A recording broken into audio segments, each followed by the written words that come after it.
He has founded at least 3 ensembles all over the world. The ensemble Sangeet Prayok in Pune in India, the ensemble Ecstasy of Influence in Montreal, and the ensemble Extracte in Berlin. And at Ultima this year, we had the pleasure of inviting Sandeep Bhagwati to create an ensemble with musicians locally based in Oslo from various cultural backgrounds under the umbrella Oslo Musics. And Sandeep Bhagwati was one of 7 international artists that we managed to get to Oslo this year, having the possibility to come early, stay in quarantine, be tested, and work under these challenging circumstances, which was a project that was very warmly received and also showed a modus operandi of Sandeep Bhagwati, which is very much going into two-way dialogue with composers, musicians, artists of various backgrounds to create this trans-traditional context. And today he will hold his keynote under the title Curating Musicking as a Mode of Wakefulness in Interesting Times. So Sandeep Bhagwati, the floor is yours. Thank you very much. Thank you very much, Torbjörn, also for the invitation to Julia and Lisa and all the people who invited me here, welcomed me here. And it's been a wonderful morning for me, listening to the first panel and keynote. There was so much that I recognized from my own practice, and I'm very grateful that these aspects have been mentioned. I will recognize some of them in my talk too. They seem to be an emerging practice that transcends different cultures and traditions and circumstances, and I'm very glad that I could witness how that plays out in the work of all these different curators and music makers. I'll start my talk with a quote that has become mythical. It's not really Chinese, but Robert Kennedy thought it was. So who would deny that we live in interesting times? We all know the litany of the contemporary woes, from COVID-19 to rapacious turbo-capitalism to the pesky and by no means post-colonialism, from right-wing populism to religious fundamentalism, from systemic racism to persistent sexist mindsets, from the descent of public discourse into shitstorming and to an increasingly insidious mistrust in science. Behind all of these looms a climate crisis that often becomes invisible precisely because of its immense import. And I'm very happy that the demonstration outside is happening again or at the same time as we're discussing this. It becomes invisible because while it is chattered about everywhere, and I'm doing the same thing, the climate crisis does not provide us with anything that we like, with instant gratification, with palpable improvement through collective action. There's nothing moving. You know, we've been talking about this for 5 years already, or 10 years, or 20 years, or 30 years. It's not moving, it's not going away, it's not getting better. And so many of us, short-term animals that we are, also in the chattering classes, already seem to have become quite bored with the very subject. It's only recently that we have realized that tiny in the grand flows of space and time, as each of us may be, we as a species can effect enormous change to our planet. And we visibly do not know how to deal with this realization. Like termites, we continue to devour our habitat that shelters us, knowing it will collapse one day. And we, the already well-fed, cling to the belief that we, the eaters, might be those who survive when it finally disintegrates. It must be said at this point, though, that musicians and music lovers tend to not care so much about such matters, at least not when they are with music. Time and again, musical communities all around the world have lovingly asserted how far removed their music is from worldly matters, how high above the daily fray, untouched by politics, an antipode to science, in its serene, quasi-spiritual counterworld where beauty, complexity, contemplation, and emotion reign. The need to believe in such a fantasy has always been especially pronounced in interesting times, in war and in post-war zones, when powerful people found themselves in desperate straits.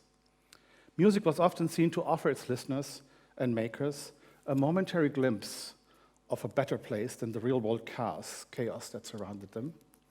Music was a means to look into the past with a soft focus, or to glimpse a pre-shine of a better future.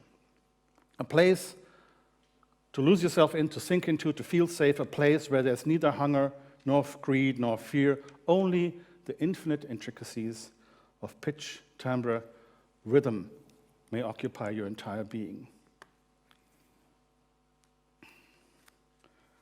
This, of course, applies to contemporary eurological art musicking too, often called new musicking with capital N. The architecture of the concert halls in which this music mostly is performed is usually designed to keep the noisy world and its greedy masses outside. Concert halls are machines built to produce an artificial silence, in which this often delicate art needs to be heard. And while its composers occasionally may acknowledge a real world outside of sound in the lyrics they choose, most of them would still deny that their music as such, the sonic matter that they deal with, should be asked any probing questions about its real world content. Many would insist that contemporary music should be appreciated only from within the cultural context in which it appears. Outsider listeners, whether they are from another social context or from another culture, even from another art form, should either accept contemporary music's discourse on artistic and aesthetic quality or risk ridicule. In this attitude, contemporary eurological art music is a kind of tribal music, the music of a globally dispersed, self-elected, often arrogant tribe. The new music scene for a while now has painted itself into an arcane social corner.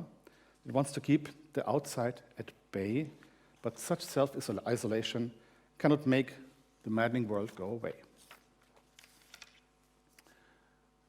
Music also was considered something special because in previous times of crisis, music was still made without any music-specific constraints. Music in general was seen as a positive thing, even in wars and in autocratic regimes, even if some musicians were killed, deported, or if some of the styles were forbidden for a while.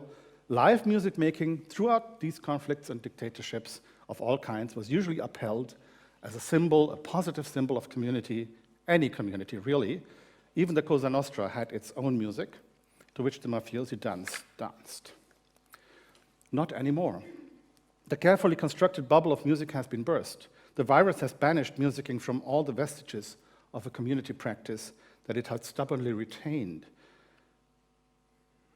Musical live concerts, as such, with packed audiences, used to be a remarkably resilient form. Through crises and conflicts and other disruptions, concerts remained popular. Since the early 20th century, people could have simply stopped going to concerts and other live music events and listening only to the recordings at home, but they did not. They wanted to witness music made live in the same space, sharing the same air. Now, sharing the same air has lost, at least for a while, its very positive aspect. And so has the concert format. An architect friend who works in a Montreal office, specializing in building concert halls, has told me that long-planned projects in Asia and the Americas are currently being put on hold. The architects are asked to devise new types of cultural venues that would be corona-proof. And that request usually includes more flexible, multi-purpose spaces that can easily be reconfigured for alternate forms of music performance and presentation, presumably such that would prevent us from sharing the same air.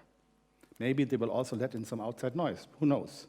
Corona thus is also already changing the very architecture of our music houses. There will be no going back. But the world of eurological art music, new music, is also under other kinds of pressure. Before the current health crisis, turbo-capitalism had already closed down many orchestras in North America and Europe.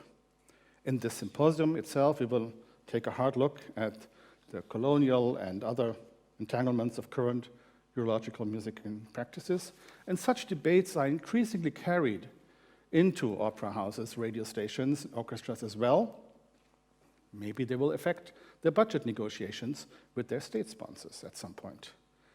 Then there are the populists, religious fundamentalists, and self-appointed culture warriors of all colors who revolt against the perceived cultural hegemony of eurological art music, sometimes because of its association with elite high culture and social class, sometimes because it promotes and requires its listeners to have an open mind.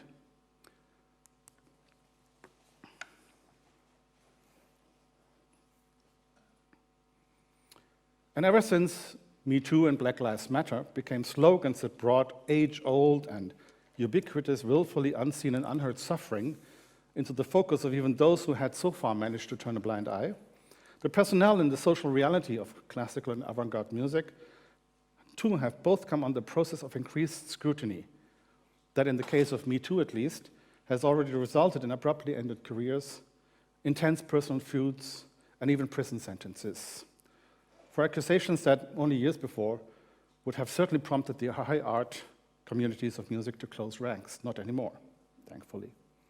Not even in India, by the way, where some of the most respected masters of Indian classical music now face public accusations of sexual misconduct. And as to the Anthropocene, only a few weeks ago, German public radio ran a feature about how the rare woods needed to build classical orchestra instruments are not only a major driver of deforestation in some tropical countries, but also threaten some of these trees with total extinction. And before Corona suspended or curtailed our incessant traveling, several initiatives already had questions. The eurological music business model that relies on both nomadic musicians and nomadic audiences. We travel somewhere to play music, but we also travel somewhere to listen to music.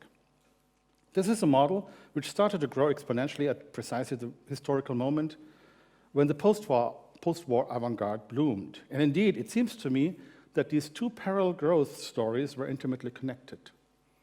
More than any other music, the audience of new music festivals, which are strangely enough often located in small towns and remote locations, has been an audience of travelers who will occupy many otherwise vacant local seats.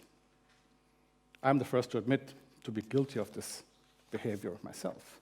But questioning it in the context of Corona and the Anthropocene may challenge the reason why people are curators or what curators do.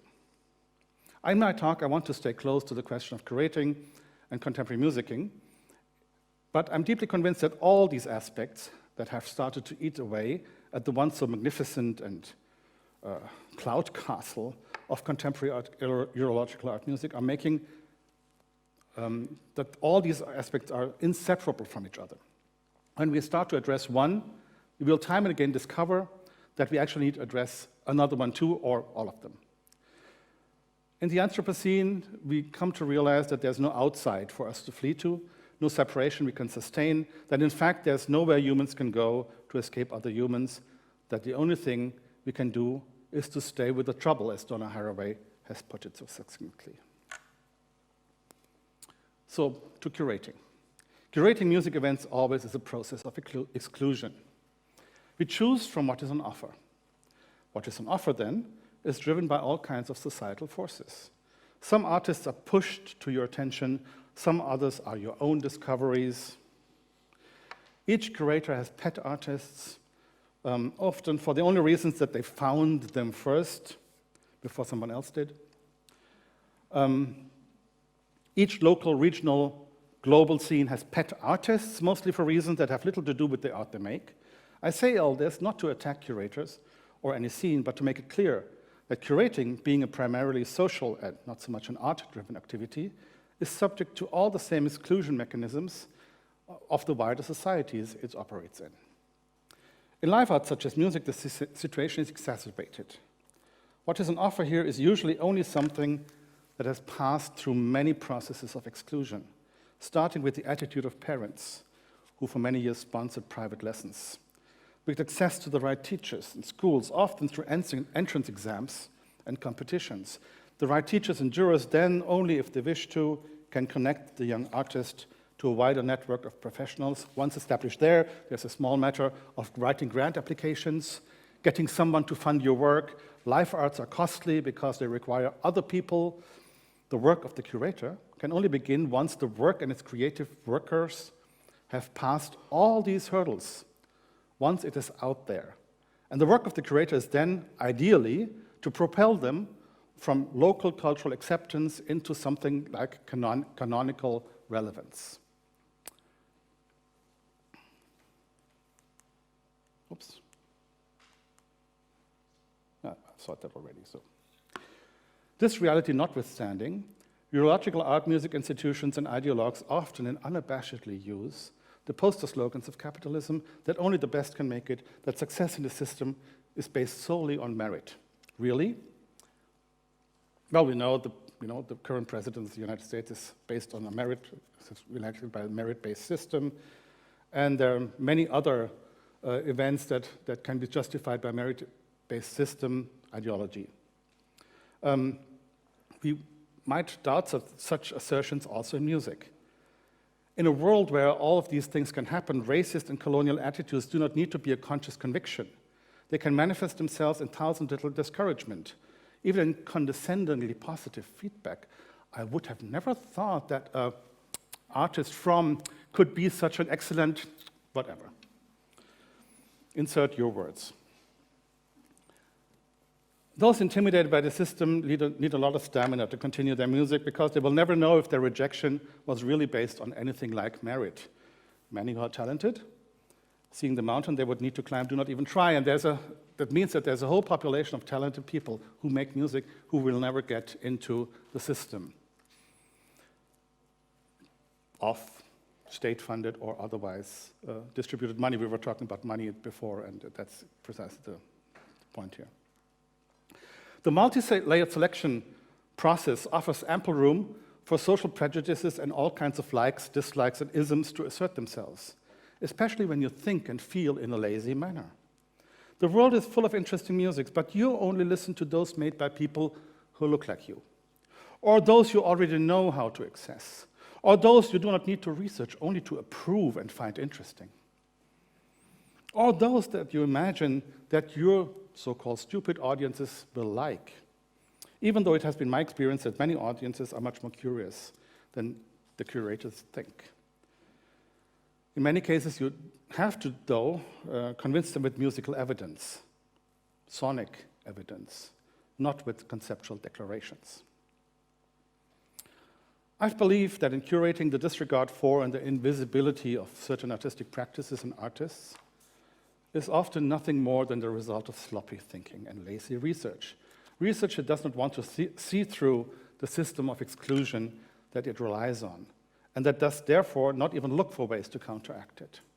The kind of colonialist, white male-centered curating and programming that we still see in many of our music institutions and festivals, to me, is not so much a moral problem. It's a lack of professionalism. A question of artistic quality? Not so much. If you really want the best, then look everywhere. Why would you let the faceless algorithm of your social environment make your curatorial choices? To me, many music seasons and festivals rather read as if somebody had been sleeping on the job. In today's information galaxy, just as Duyun said also, there's no excuse. Decolonization and gender awareness, to me, are moral and political arguments only on the meta level. First and foremost, they're failures of research, and of a lack of the ability to listen with your ears awake. But those who choose cannot afford to snooze.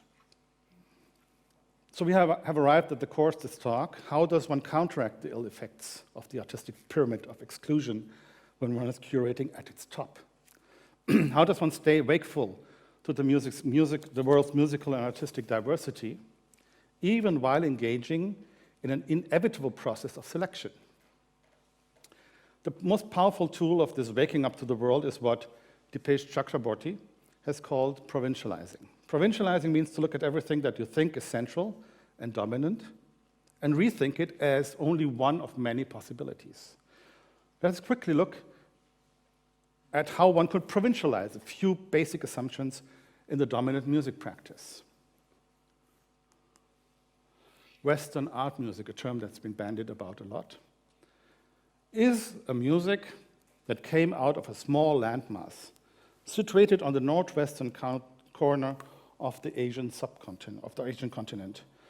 Anglo-Indo-Portuguese composer Clarence Barlow often likes to call Europe the Northwest Asian subcontinent, in parallel to the equally large South Asian subcontinent. Using this name for Europe does not diminish its achievements,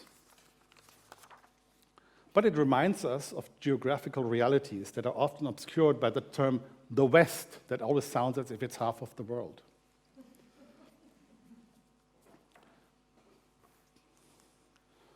The next, I wanted to say, there's a wonderful radio play by Barlow and Peter Panke called Einführung in die außerindische Musikkultur, Introduction to Non-Indian Music Culture, where they play two musicologists in a radio station in Delhi who discuss Northwest Asian traditional music like Bayreuth, which the moderator always confuses with Beirut, and many other jokes that are highly revealing. I think it can be still somehow gotten. I haven't managed to find it. I would have liked to play a little. Didn't find it yet, but I think it can be found.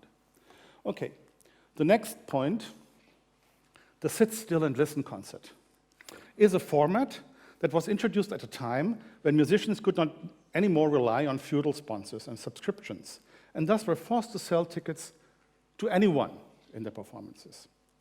Playing music in a bigger setting had formerly always been a gift that somebody gave to the community, a kind of decoration which was provided so you could enjoy yourself while walking and talking. Haydn famously performed most of his London concerts, the famous London symphonies, in the Rotunda, a kind of shopping mall for the nobility of London with restaurants, shops, and an orchestra in the same space.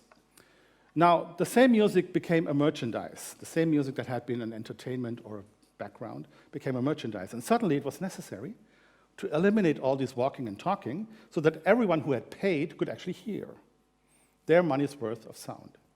Hence the need for silence, and machines to produce silence, and music to be heard in silence. The need for virtuosity in music. If you want to play music to competitive people, sort of the ground population of a capitalist country, especially if your music must survive in this economy, then you must introduce the concept and reality of competitiveness also into music making. But most of the criteria for good music employed by musicians the world over, such as depth, beauty, elegance, spirituality, fulfillment of tradition, and so on, cannot really be quantified and need time and sensibility to grasp. While speed and dexterity are immediately accessible to every observer and listener. So virtuosity becomes the reason why you paid your ticket. You paid something that you can actually quantify. The idea of an avant-garde is, of course, closely linked to the Northwest Asian idea of progress and social evolution that peaked in the early 20th century. Northwest Asian technological, financial, and social progress as the beacon that leads the world into a better future. In parallel, Northwest Asian musical lives seem to still think that its music also can lead the world to a better music. Other music traditions do not always believe this parallel, and if they do accept the parallel, maybe they still rightfully question the premise, namely that the West leads the world into a better future. To me, it still seems too early to tell whether the avant-garde movements of European music were really decisive for the future of music in general, or if they were only birthing pains that this particular corner of the earth needed to put its music in relationship to the other musics of this planet. Maybe in future, histories of music would be written under a different subheading.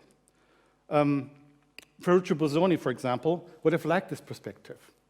In 1900, he remarked that Western music was still like a young child. It had not yet suffered any setbacks. It had not yet lost its own self-importance.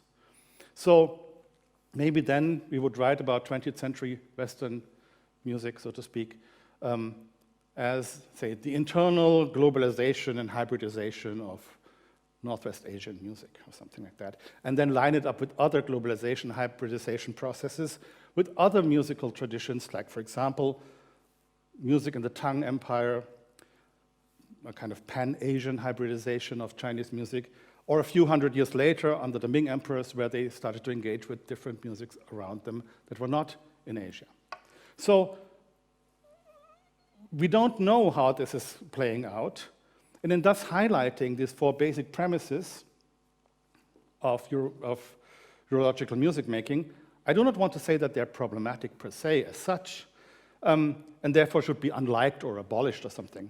Nothing of the kind. These are all amazing cultural achievements and sources of much musical wonder.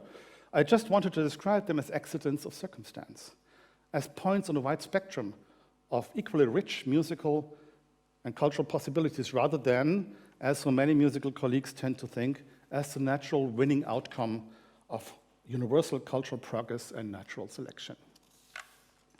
Provincializing means exactly that, not abolishing or despising your own tradition, just coming to the insight that it's just one of many traditions, and not what we think of as universally valid or beautiful or the most developed is in truth only the product of particular contexts. A change in these contexts might require us to change our opinions.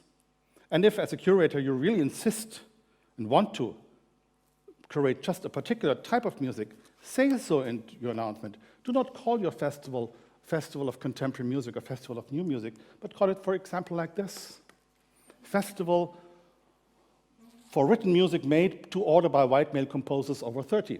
Then it would be clear what you're presenting, you know? Then you can do it. It's the clash between what you do and the universalism that you claim that's creating this problem. Again, this is not a moral argument. We are not asked to listen to and engage creatively with other music-making traditions and other music makers because they morally should have a place at our table.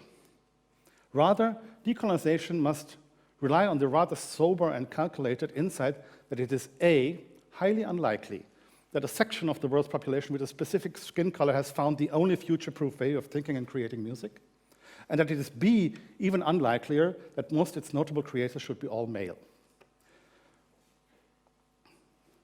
Monocultures are never really healthy. We live in interesting times that change us and our music, and we need all the musical knowledge, music making, and thinking that we can muster. Or as Boaventura de Sousa Santos, I probably pronounced that very badly, Tiago, Sousa Santos, puts it, the cognitive empire of eurological thinking seems to be coming to an end.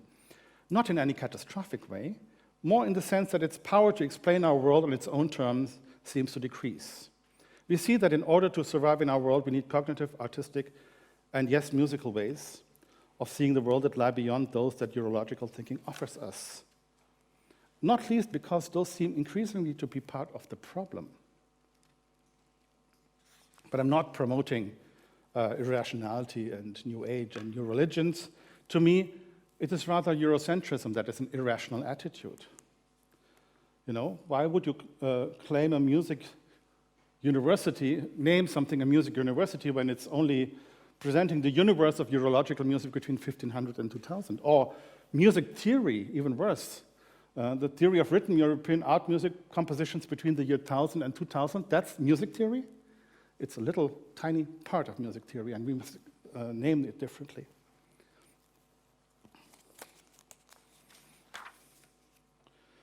Too many provincial thinkers and musicers, particularly in Western culture, have mistaken the world they know for the world that counts. To say it again, it's not wrong to be proud of your tradition and its musical achievements. It's just unreasonable to believe that it's the best or most advanced or most artistic tradition. Such assumptions to me sound a little bit, have overtones of populism. I would like to plead for less musical populism and more engagement with the real world. And that will require intense study, research, and engagement with the aesthetics of other ways of making music. It will require the energy to get up from a comfortable armchair and move from a philharmonic sensibility one who loves harmony, to a wider sensibility that we could call maybe philosonic, one who loves sound. So, wakefulness to other things, provincializing your own culture are important steps towards a trans-traditional, non-hegemonic, reality-based curatorial visions. While not easy to implement, they're relatively easy to understand. Things become more complex with the third essential step that I would like to call misunderstandings must be co-creative, or how to think through cultural appropriation, identity discourse, and the looting of music. One of the first reflexes in rethinking festival programming, academic curricula, and discourses on music always seems to be to frame decolonization in terms of a fair representation of previously excluded demographics, traditions, styles, and practices. Curators and managers scramble to find Black or Indigenous or people of color or women they can program in their otherwise unchanged concerts, preferably actually women, just to hit two birds with one stone and not waste so much festival space with this question. The laudable impulse is a relatively quick and easy fix, but it's also a grave misunderstanding. Decolonization does not mean ornamenting and garnishing your program folder with female or exotic names who all make music in the eurological mode. While it is really important, of course, to discover and highlight the exciting work of those who are marginalized in your own community of eurological musicking, decolonization needs to go beyond the confines of the eurological. It cannot only be about looking at compositions for Western-type ensembles and practices that you already are familiar with. It must mean engaging with different musical paradigms and concepts of musicking. This will most certainly affect the very way you work. Venues, audience arrangements, ticketing, concert timings, rehearsal schedules, and audience engagement must be all rethought and especially re-practiced. The reason for this is very simple, because if you do not do that, you would engage in musical looting. We all have heard probably the heated discussions about looted artworks and the restitution in Western museum space. These have been a feature of our cultural sphere for a long time now. It first started with restitution of works looted by Napoleon in Europe and Russia. Then it went over to the works looted by the Nazis or the Soviet Union, and then it turned to the arts of indigenous peoples, primarily in Africa. Music, for some reason, has not been much affected by this discussion, even though we do have phonogram and sound archives in the same museums that host many recordings, instruments, and documents from the same traditions, communities, and cultures. But in the end, people think probably music is not an object. So does one really steal something from a community if one records them? The sound of that moment would be gone anyway. If anything, the recording preserves something precious that would otherwise be lost. That statement is certainly true. And without these archives, you would never know the diversity of musical expressions that have already been lost to Christian evangelical zeal, military conquest, and capitalist economic modernization everywhere. But it is also misleading. For the looting of music does not, like the looting of objects, take place at the time and place of the recording.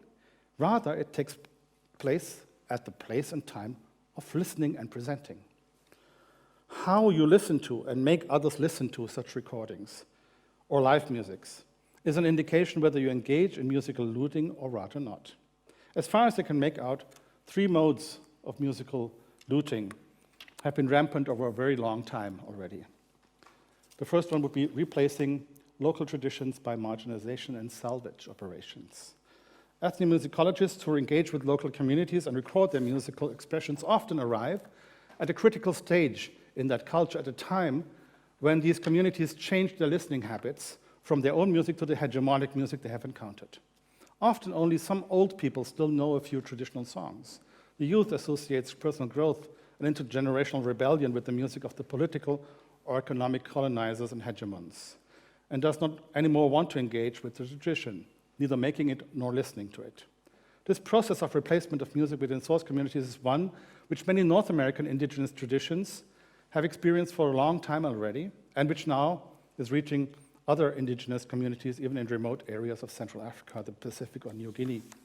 In a sense, this process, together with the salvage missions into which many ethnomusicological field recordings have turned, amounts to a kind of looting, replacing the local music with the glass beats of hegemonic music, and then replacing this local music into archives elsewhere.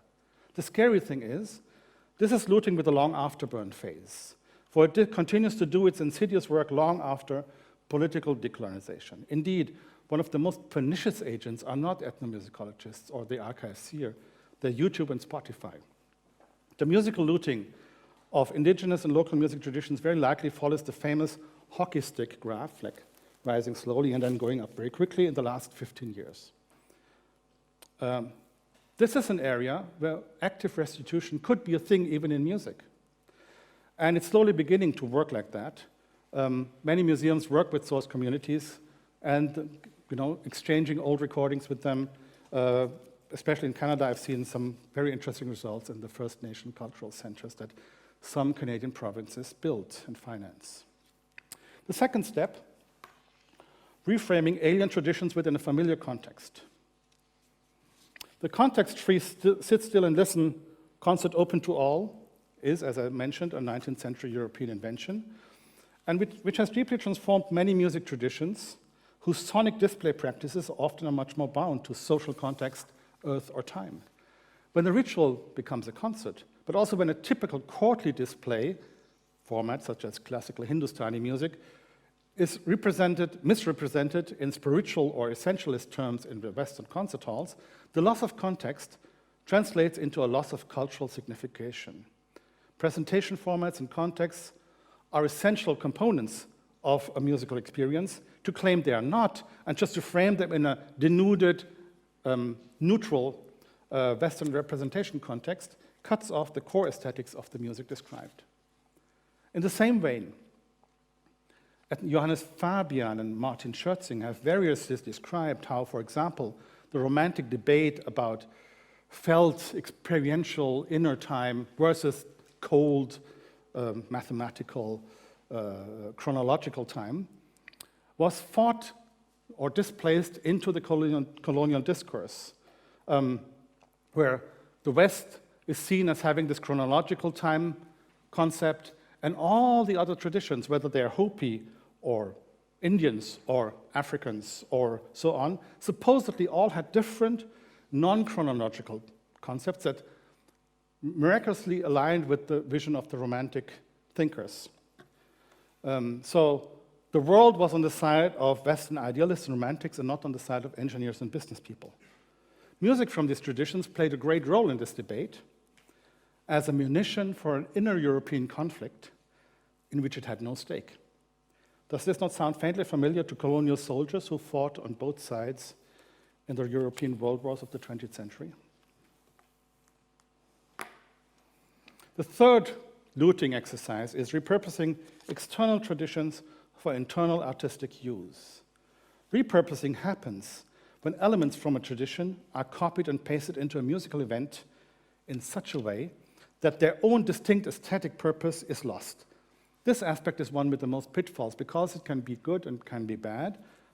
On the one hand, thinking about this directly strikes at the heart of the well-meaning intentions and curious ears of eurological composers who were and are inspired by something they heard in another tradition, music, and tried to make it part of their own compositions. Whether it was the sound of a Chinese instrument or the sitar or the functionality and patterns of Ghanaian rhythms and so on. On the other hand, this labeling this as looting also challenges programmers and curators who will present a musical tradition in their festival and seasons as an exotic tidbit from a distant land. In both cases, the music not only loses its original meaning, it also is repurposed to serve the aesthetic desires of the colonizers. This recontextualization is a kind of aesthetic looting. The music that was once part of a lively cultural context that included poetry, disputes between different schools, different flavors of music from different parts of the country, a little bit like the Irtijal Festival, has now become a PR soundbite, a superficial token that represents and gets confused with a real and rich musical tradition. This confusion probably is at the root of Pierre Boulez's famous statement that the music traditions of India and China are admirable but dead. What he heard of them in Paris probably was indeed dead in this sense, as dead as a stuffed polar bear in a natural history museum. To display the music of another tradition in our context without engaging with its inner diversity and complex contemporaneity, especially, is akin to showing animals in the zoo. What all three modes of looting have in common is thus that they rob the local musical communities not of their music per se, but of their ways of engagement and meaning-making in dialogue with the listener, of how Mele Yamomo calls it, their sonus. They take away this music for a commodity, for a projection screen of one's own discourse, for a specimen. So there's no coevalness, there's no autonomous dignity of this musical expression, and no dignity of its experienced traditional listeners and makers whose opinions and musical epistemologies seem to count for precisely nothing. It may have struck you that with my last example of looting, my critique of programming seems to negate the first two steps. I mentioned before, wakefulness and provincializing. What would be the point of being wakeful, of sourcing new practices from other traditions than the dominant eurological music, only to then be accused of looting when one presents them in your own festival? It's often not what you do, but how you do it. And what will really not work well is any reference to the us and them, or any reference to the other, or any construction where the invited music does its artistic and aesthetic work mainly for your purposes, and not also for itself. Decolonization happens only when someone engages with music beyond their needs, values, and aesthetic desiderata. When people let go of their acquisitions. In other words, one of the first questions one would need to ask is, do the invited artists see any artistic benefit for themselves in this project? Or is it only a money gig to them? This is a question that many organizers and curators have forgotten in general, the assumption being that money is enough reason for everything. It does not mean that you should pay artists less, but that each artistic project needs to be inspiring to all sides. And this must be part from the project design from the very start. How much potential for artistic growth, the radically new thing that Artyom Kim was talking about, does this project offer for both artists and for their context? Their context where they are and the context where this is performed. Do we have enough time, or do we let enough time to let such growth processes happening? How can the audience empathize, feel, experience this rich web of references that an artist brings with them? How can a Senegalese griot performance move away from the exotic passe-partout and as a performance become as rich in connotations, associations, cultural references, and emotions for your audience as your familiar Stockhausen, Ligeti, and Sten Andersen concertos? This might require new formats of audience and musician engagement, maybe other senses and sensibilities. It would require what I would like to call a co-creative misunderstanding. Co-creative misunderstanding is a kind of polylogue where each of the participants, I jumped over a few slides, no problem. It's a kind of polylogue where each of the participants actively tries to understand unfamiliar musical phenomena through their own regime of sensations and perceptions, as Jacques Rancière calls it, and responds to them using their own familiar and traditional or idiosyncratic artistic responses. This polylogue will soon create 1,000 plateaus of misunderstanding, partial understanding, and understanding. At the same time, the participants in the process are asked to always try to find a common ground with each other through these different levels of understanding and misunderstanding. In such attention fields, between different aesthetics and knowledges and musicings, and the goodwill to understand each other, I would have hopes for the emergence of coeval relationships between the traditions. That's what I call trans-traditional. Because no single participant can have decisive control over the result that will emerge from the process. No single participant will have authority to offer an interpretation either. And that precisely is the goal.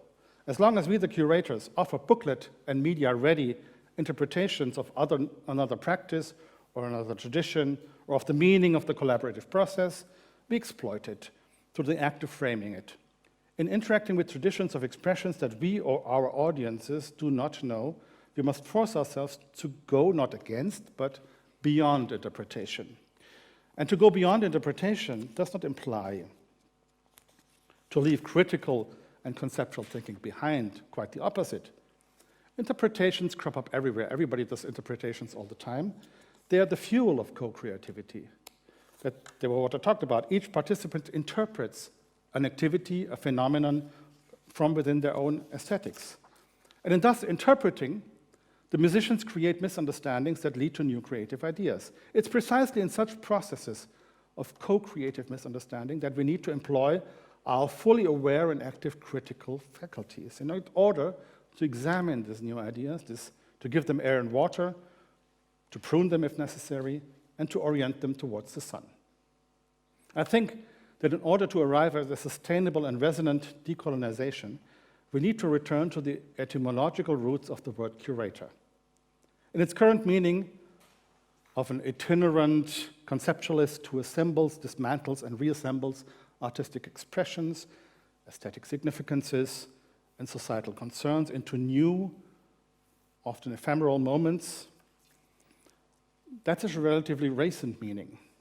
In the art world, curators have for hundreds of years already been guardians, caretakers, preservers, contextualizers of collections and performing traditions. They care for art as a gardener would care for plants. It is in this alter sense, rooted in the Latin word curare, to feel, to heal, to care for, to nurture, to worry about, that a curator in a decolonized music world that seems to be drifting aimlessly through very interesting times would need to operate. Oops, I got it. Yeah. No, sorry. There we are.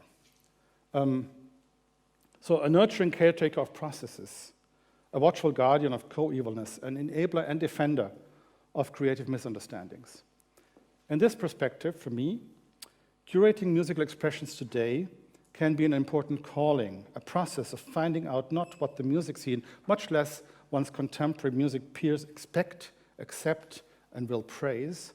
I think we must look beyond pretty or petty parochial aesthetics as applied to musical activities and pay close attention to the finessed listening, the inner drive, the worldliness and the saintliness of all kinds of music.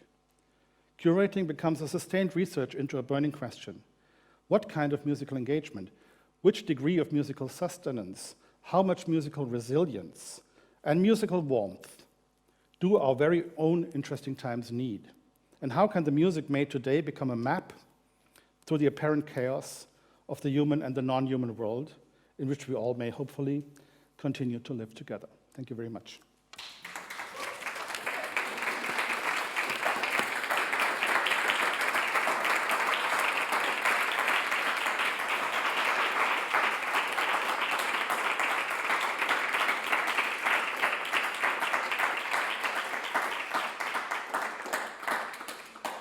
Thank you.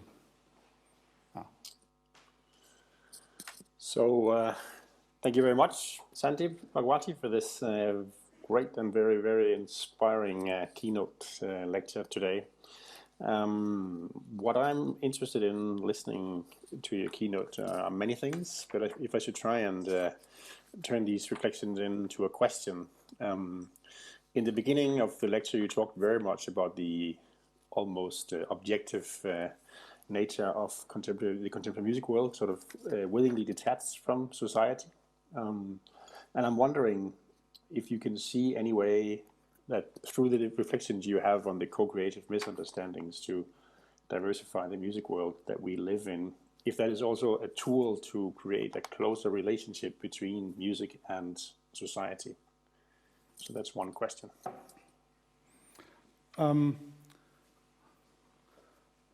Yeah, that's an interesting question. I don't think we need to do that. I think there's a very close relationship between music and society already. And the process that I described was an isolation from that relationship.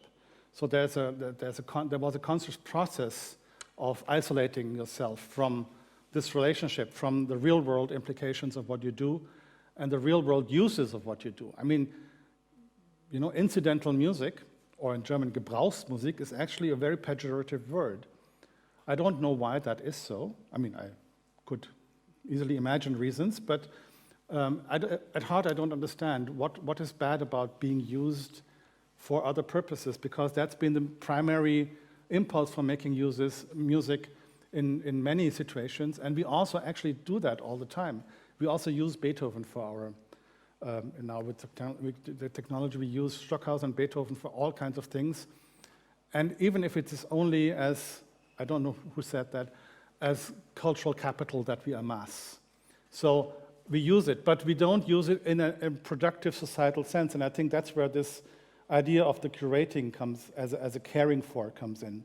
So that the act of creating a concert series or a music festival or something like that, it becomes something where there's a real relationship of care between the musicians, the audiences, and the makers that one can sense developing over time. So that's something that is very general now, and it would have to be looked at each, you know, in each local situation, in each festival context, each series, how to play that out. But I think the desire to create this link again that was cut, not lost, it's not something that gradually happened to us without knowing. It was something that the cultural scene, and especially in music, did in a very conscious manner for reasons that I won't go into here, but you know, there were very conscious reasons why one had to cut off one's relationship to the feelings of the people, so to speak, of the people around oneself. And that comes back to bite now, and I think it would be not a simple matter, but it would be a logical matter to try to go back to that and try to formulate it in ways that a modern, multipolar and complex society will find interesting.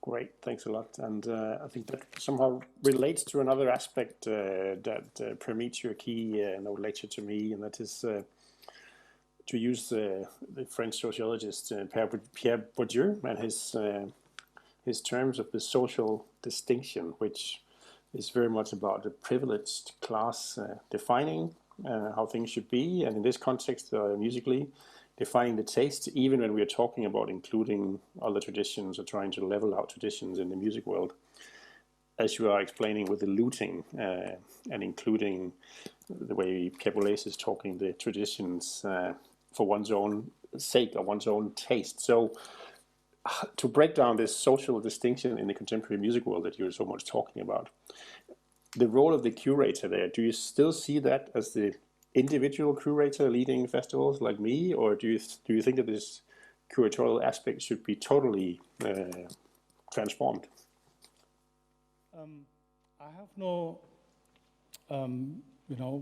informed opinion on whether it's one person or 20 that would create this process. I don't think that collective is necessarily always better than one person, but I think what is necessary is for relationships of trust to be at the core of such curating processes, especially if you deal with power differentials. In the 1960s, the Goethe Institute changed its cultural policy under the ideas of Lord Ralph Dahrendorf at the time. And he proposed that you should not send companies to other countries to show their work there. You should send maybe one artist and then let them work with collectives in other countries to create works that are of interest to the local populations because they're made by local populations. And that for about 20 or 30 years was the declared policy of the Goethe Institute until, conservative backlash changed it again. There's still remnants of that, but it's not as prominent as it was in the 60s and 70s. I think that was a good idea then, and it's a good idea now, to create there, not here, and to be present where things are happening and not where things are represented, and find a way to make that, especially in today's world, to make that intelligible and perceivable and experiential for people elsewhere. So what Corona or this crisis has offered us is a new insight into the possibilities of this kind of communication that we're doing now, these hybrid formats that we're living through in this conference. And I think we have to think through such hybrid formats also in order to get closer to this goal of being present and building trust in both places, not only in one place. Thank you. And if there are any questions in the hall, you're welcome to come forward to the microphone.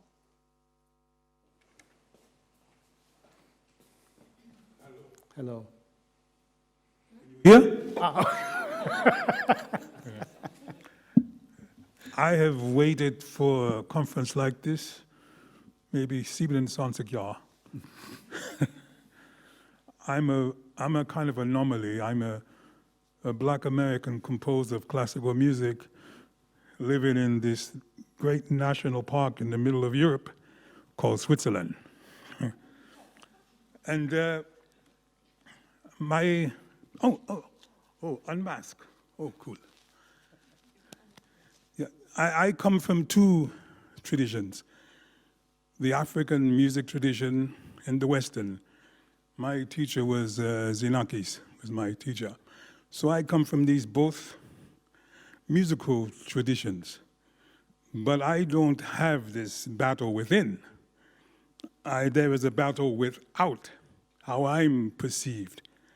When I meet a normal white person, if they exist, I say, I'm a musician. They say, oh, what kind of music? You play jazz? And then they go through a head thing when I say, no, I do classical. Oh, I see. Oh, interesting. You know, so I have to deal with these kind of attitudes as a composer in Europe. I have to deal with, I hate to say, the racism that exists in modern music ensembles, modern music institutions, you know, and it's a big struggle for me as an artist, you know. And so in terms of curating, for the curator, we have to deal with the person as a curator. What kind of person is this curator as a human being? What are their attitudes toward other cultures? What is their spiritual development? What is their attitudes toward the lie of racial categories, you know? And so they have to come out of their comfort zones. We live in a time that if you're comfortable, there's something wrong with you, you know? If you're comfortable, then something's wrong with you. So we have to work from our discomfort zones.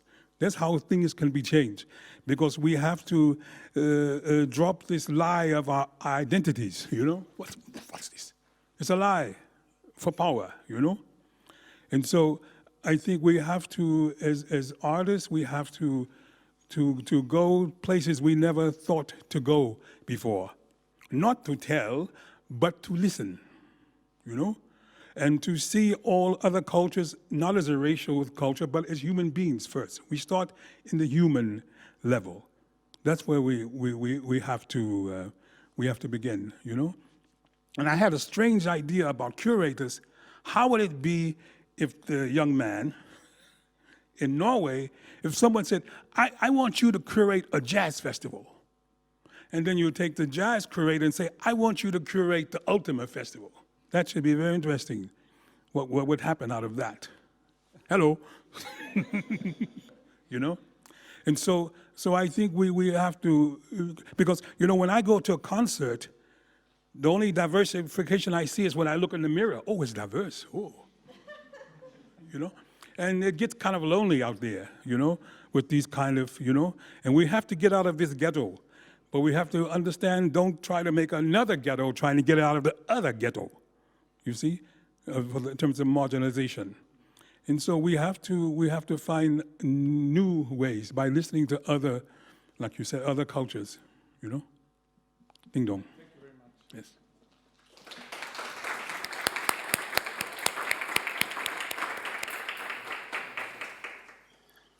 Thank you very much. I will take the challenge of the Jazz Festival and Ultima Festival that I exchanged with me to the director of the Jazz Festival, and we can have a good discussion about that. And thanks again to Sandeep Bhagwati for his most inspiring keynote.